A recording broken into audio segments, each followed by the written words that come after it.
ओम शांति। 29 नवंबर 2022 की साकार मुरली से होमवर्क। आज की मुरली से हम लक्ष्य लेंगे, बाप से पूरा वर्षा लेने के लिए पावन बनने का पुरुषार्थ करना है। पूरा वर्षा अर्थात लक्ष्मी नारायण समान पावन बनना है। इसके लिए आज बाबा ने विशेष अटेंशन दिलवाई है, जिन बातों पर आज सारा दिन अटेंशन देंगे। पहली बात है, बाबा ने कहा दैवी गुण धारण करने हैं। पावन बनने के लिए दैवी गुण धारण करने होंगे। इसके लिए आज हम विशेष अटेंशन देंगे। दैवी गुण ईश्वरीय बुद्धि में ही धारण हो सकते हैं। जितना ईश्वरीय बुद्धि होगी, जितना निश्चय बुद्धि होंगी, उतने ही दैवी गुणों की धारणा होगी। इसके लिए आज की मुरली में बाबा ने विशेष अटेंशन दिलवाया। वर्णों का चक्र अर्थात विराट रूप को बुद्धि में रखना है, क्योंकि जब हम देवता थे, देवता अर्थात मुख, क्षत्रिय अर्थात वायु, वैश्य अर्थात पेट, शूद्र अर्थात पाँव, अर्थात इससे ये सिद्ध होता है कि आत्मा की डिग्रेडेशन से इस दुनिया की डिग्रेडेशन हुई है। अर्थात आत्मा के सतो प्रधान बनने से, आत्मा के अंदर दैवी गुण आने से ये दुनिया में भी सतो प्रधानता आ जाएगी, अर्थात सतयुग आ जाएगा। इसलिए विराट रूप को बुद्धि में रखेंगे। दूसरा, दैवी गुणों को धारण करने के लिए विशेष अटेंशन देंगे रियलिटी और रॉयल्टी के ऊपर। बाबा ने आज कहा है कि दैवी गुणों को धारण करना है तो फजीलत से चलना है, अर्थात दैवी मैनर्स को जीवन में धारण करना है। तो फजीलत में क्या बातें आ जाएगी? हमारी चाल चलन, खान पान।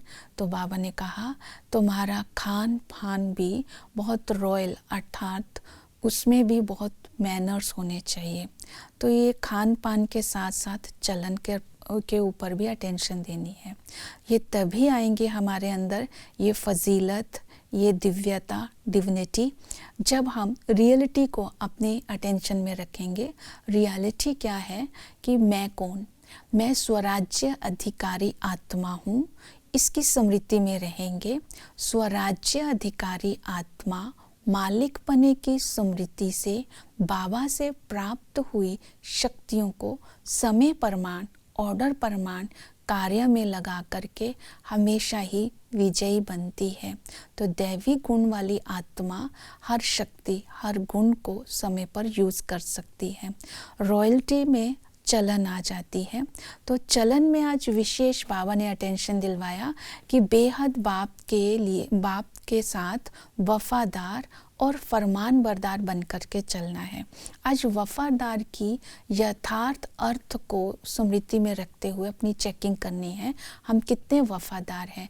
वफादार अर्थात देह के संबंध, देह के पदार्थ और किसी भी देहधारी के प्रति आकर्षण ना हो। मन और बुद्धि में केवल एक बाबा के सिवाय कोई दूसरा ना हो, उसे कहेंगे वफादार। दूसरा, वफादार का अर्थ है यज्ञ रक्षक। यज्ञ की किसी भी चीज को व्यर्थ नहीं जाने देना, हर चीज की संभाल करना। तीसरा, वफादार का अर्थ है जो कोई भी समर्पणता। बाबा ने जो हमें तन मन धन समय एनर्जी जो खजाने दिए हैं, इनको व्यर्थ ना गंवाना, इनको ईश्वरीय सेवा में यूज करना और श्रीमत प्रमाण चलना। इन सभी विशेषताओं को धारण करने वाली आत्मा को ही वफादार कहा जाता है। जितने वफादार होंगे उतने ही फरमान बरदार होंगे। फरमान बरदार अर्थात बाबा की श्रीमत और बाबा की याद पर हर कर्म और हर कदम, हर समय चलना, उसे बोलेंगे फरमान बरदार। तो इसी तरह रियलिटी और रॉयल्टी आएंगी। तो आसुरी अवगुणों को निकालना है।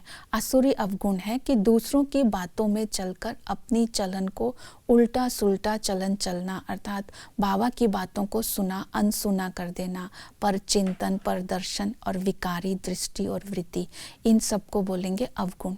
इन अवगुणों को हम निकाल सकते हैं बाबा की याद से और ज्ञान की लाइट से। ज्ञान एक लाइट है और बाबा की याद एक माइट है जिसके आधार पर हम अवगुणों को निकाल सकते हैं। विकारों को निकालने के लिए बाबा ने कहा घर गृहस्थ में रहते हुए पवित्र रहना है। तो अपने कुल की और समय की और कर्तव्य की स्मृति से पवित्रता की धारणा करनी है, क्योंकि बाबा सोनार बन करके हमें सच्चा सोना बना करके साथ ले जाने के लिए आया है। तो इन बातों को धारण करके बाप समान बनना है। ओम शांति।